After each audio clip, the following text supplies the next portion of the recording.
د هغې نه بعد یو ورور سوال کړی دی چې زمونږ کور کې یو زنانه ده وي په هغې باندې پیریان دي نو هغه مونږ دمګر له بوتله نو هغه دغه زنانه کمیس غواړي چې زنانه کمیس وراوړی نو دا له مونږ وړی شو که نه الجواب بالله التوفیق چې دم اچول دا خو من حیث الاصل مشروع دي په شریعت کې شتي د هغې لپاره خپل آداب دي شروط دي چې هغه مازې په ځای بیان کړي چې دم کله په قرآن باندې یعنی قرآن وایي یا هغه دعاګانې وایي چې د رسول صلی الله علیه وسلم ثابتې دي واضحه دعاګانې وایي او دا منتري نه وایي او دا بنګ نه کوي او په پټ اواز نه یې لګیا دا اکثر چې په پټ اواز لګي د کې مرضي او دا چې منتري وایي د کې بیماري په یو کس دم اچو زما په مخ کې په یو کس باندې دم اچو نو په دې غوږ کې به ورته څه وي څه پوس به یې کول چې ما به ورته وکتو د یو آیت یو ټوټه به یې داسې په تیزه ووایي یعنې چې زه دا وایم لګیا نو ما هغه ته وایم ته دا په تیزه ولې نه وایې ټول ته دلته په دې غوږ کې څه وایې خو دا په تیزه وایه که نه چې مونږ یې وورو مونږ به دنه طریقه مې زده کړو بل صاحب دې خبرو به پوهېږو چې راته څه وایې نه وایي د دې خاص طریقه ده مایسه طریقه ده دا طریقه چې کومه تا راویستې دا طریقه خو نشته مطلب دا چې ته څه خباست ته به ګشتي چې ته دا خبرې پټې دا منتري ته وایې زما د راضي کولو لپاره خوشحالولو لپاره به یو آیت یو ټوټه دي چې په زور ووایې چې زه دی به کې واوري نو دا دمګر چې دي ټول نه خو اکثر زمونږ په ملکونو کې دا بېدینه خلک دي غلط عقیدو والا خلک دي د دوی عقیدې نه معلومې د دې دم نه تجارت جوړ کړی په دې باندې پیسې ګټي په دې باندې خپله دنیا روانه کړي د الله نه بګي یره نه وي د خلکو د عزت خیال نه ساتي نو د دم اچول دا خو جهیز دي خو غوره طریقه دا چې انسان په ځان باندې به خپله دم اچي دا ښکلې طریقه ده وایي جي موږ له اجازه چا راوستې ده اجازې داسې شي الله اجازت ورکړې که دا غټه اجازه ده پیغمبر صلی الله علیه وسلم اجازه ورکړې که نه پلاني شیخ صاحب راکړی که یې د ځان سره دغه اجازه داسې شي اجازه مولوي صاحب او شیخ صاحب درکړې الله موږ ته طریقه ښوولې پیغمبر صلی الله علیه وسلم ښوولې دغه قرآن دی دغه دعاګانې دغه اذکار دي په ځان یې وایه چوف کوئ الله به درله شفا درکړي بیا ښځو له پکار دا ده چې په خپلو ځانونو باندې په خپله دم اچي که ضرورت ډېر شي نو بیا داسې یو زنانه دي وګوري چې هغه پوهه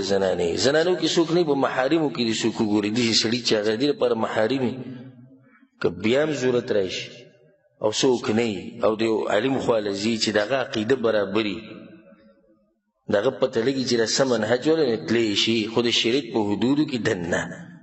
چې دا په پرده کې یوازې به د سړي سره نه کیني هغه به د دې بدن سره لاس نه لګي دا به ټول شروط دي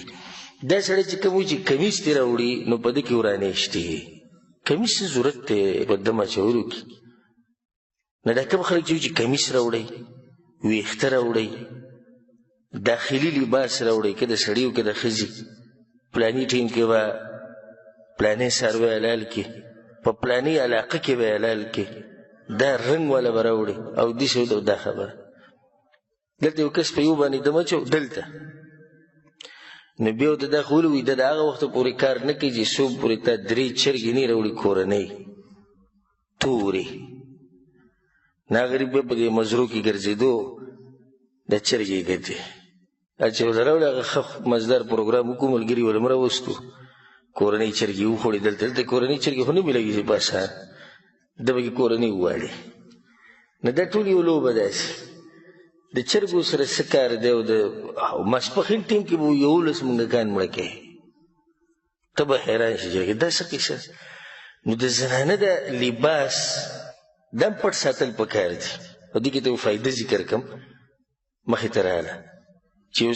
یو ټیلر یي سړی په ده باندې د ښځو جامې ګنډل څنګه دي دا یو مسله دیني چې دې ته خلک سوچ نه کوي دا خو حرام دي چې دا ښځه هلته لاړه شي لکه زموږ په دې ملکونو کې شتي او ناب تیلي او د اختر شپې دي او درز او دروز او پرده به لګېدلي د کپړو په دوکان کې دننه هلکې دې پرده کې څه دی نو دې کې که زنانه راشي نو دننه دې سړي سره ښه دا سړی چې ورسره دننه یې ده سره به څه کوې بهر غړه خو دا پرده چې نه وه ښه وه دغه چې خبره واضحه ده د ښځې مخ کولولو ته څه ضرورت دی چې دا به کپړه ګوري لازم به دغه لرې کوي د بورقه یا د صادر دا به لرې کوي نو دغه داسې دی لکه ته به وایې چې دا د دې ورور دی یا زوی دی یا پلار دی د پردو بهر سړو نه مخ پټوه خو دوکان کې چې کوم دننه ناشي دا هېڅ خبره نه ده دنه که بنګړي یې دنه که سامه ده دې کې ډېر غټ احتیاط پکار دی دا بې احتیاطي موږ په مخه وایو موږ پښتانه غیرتیان او داسې او داسې او چېرې دې خبرې ته مو سوچ کړی چې د زنانه چیز هم په مارکېټونو کې د عامه طریقه ده پرده لګېدلي او زنانه دننه کښېني نو د مخ نه د ټوکې اوچت کړي او دغه ځوان شېرو ته کپړې ښیي نه دی چې ورته ګوري دا ولې حلال دي جایز دی د لپاره دا پرده چې نه وي نو ښه ده دا پرده چې دی دا ورانی دی دا پرده دی نه وي ښځه دې مخ نه ښکاره کوي لکه دلته چې بازار ته ښځه لاړې شي سامان دغه شان مخامخ ګوري او د کپړې وښیي که د خوښې شي والي نه یې خوښه ځي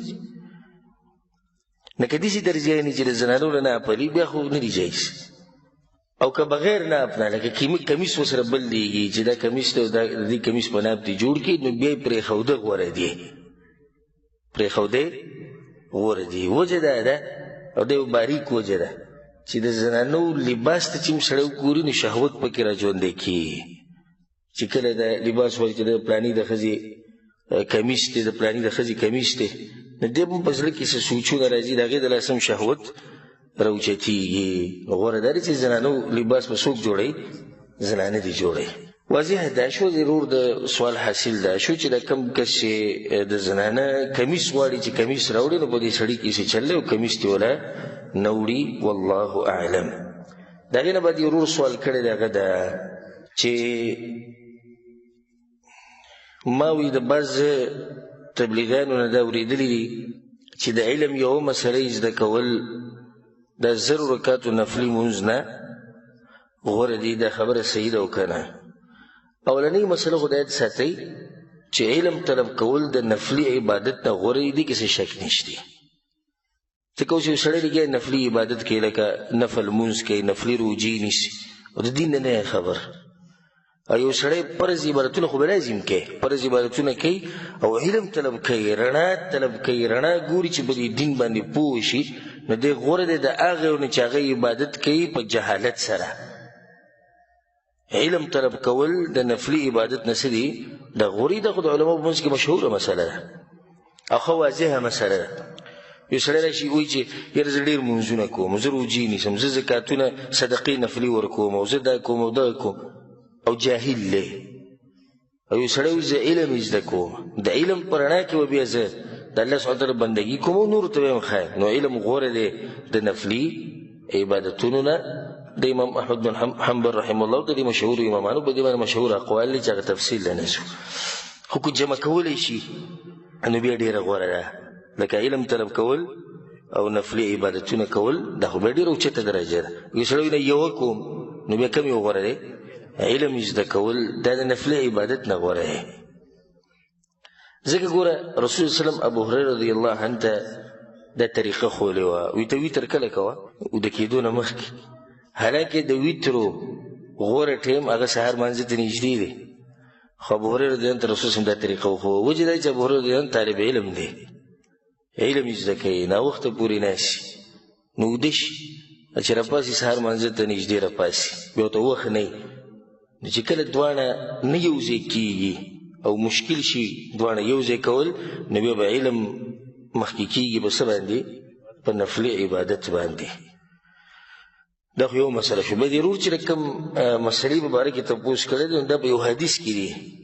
د ابوذر غفاري د حدیث ته امام ابن ماجه رحمه الله راوړی او کوم وروڼه چې د مروجه تبلیغ کې ګرځي لکه چې نن سبا دی دوی سره علم نه وي نو دوی له چا نه خبره واوري به یې کوي دا ورته پته نه چې دا خبره د پیغمبر ده که د الله ده که موږ یې د ځان نه کوو اکثر د ځان نه خبره وکړي وي الله وایي یا د ځان نه خبره وکړي وي پیغمبر یې وایي هغه به د بل چا خبره نو شي عامه خبره کوي نو دا دوی عامه خبره کوي چې د علم یوه مسله یې زده کول دا د 0 رکعاتو نفلي لمونځ غوره دی او دا حدیث دی امام ابن ماجه رحمه الله راوړی دی او پای کې دا دي چې رسول صلی الله علیه وسلم ابوذر ته وایي چې یا اباذر لان تغدو وی ای ابوذره که ته وځې د خپل کور نه او یو آیت یې زده کړي آیه من کتاب الله خیر لک من ان تصلي 100 رکعه نو دا د 100 رکعاتو نفلي لمونځ نه غوره. بیا ورته رسول الله صلی الله علیه وسلم وایي چې ته یو باب د علم یې زده کړې نو خیر من ان تصلي 1000 رکعه، نو دا غوره دی نه چې ته 1000 رکعاته نفلي لمونځ وکړې. یو آیت غوره دی د 100 رکعاتو نه، یو باب د علم غوره دی د 1000 رکعاتو نه. خو دې حدیث سند چې د حدیث دی چې پای کې څو راویان دي. یو راوي په هغې کې دی عبدالله بن غالب، او د ده پته نه لګي چې دا څنګه راوي. عبدالله بن زیاد البحراني، د ده پته نه لګي چې دا څنګه راوي. علي بن زید دا اکثر محدثینو ضعیف کړی دی، نو سندن دا حدیث کمزوری. شیخ البانی رحمه الله دا حدیث هغه سندن کمزوری کړی دی. نو دې ورور چې کوم حدیث مبارک کې تپوس کړی دی هغه دا دی او سندن څه دی؟ کمزوری دی. نور عامه دا مسله واضحه ده چې علم طلب کول د نفلي عبادت نه غوره دي. والله اعلم.